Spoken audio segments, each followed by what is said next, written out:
Avec ses 24 000 visiteurs en 2018, l'Arboretum souhaite faire encore mieux en 2019 et pour cela, deux nouveaux parcours ont germé.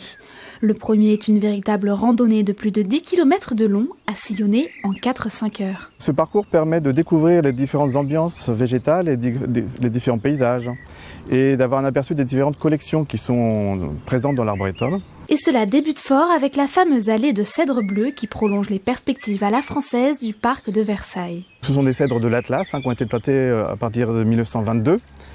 Fait 800 mètres de longueur et a priori c'est la plus longue allée de cèdres bleus du monde. 6 jardiniers travaillent à l'année dans l'Arboretum pour entretenir les 10 000 arbres, cette flore qui abrite également une faune variée et riche. Lors de la randonnée, justement, c'est quelque chose que l'on veut mettre en avant, c'est la biodiversité naturelle.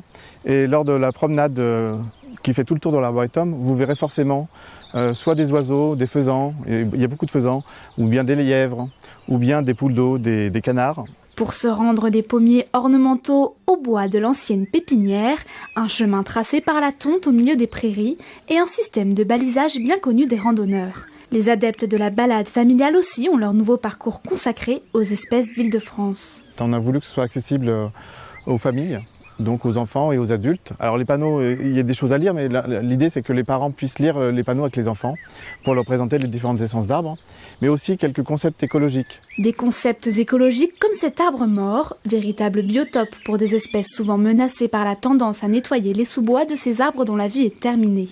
Une partie du tronc est même découpée, les visiteurs peuvent s'amuser à compter les cernes et déterminer l'âge de ce chêne. Notre idée c'est de présenter la biodiversité et de sensibiliser le public à sa protection.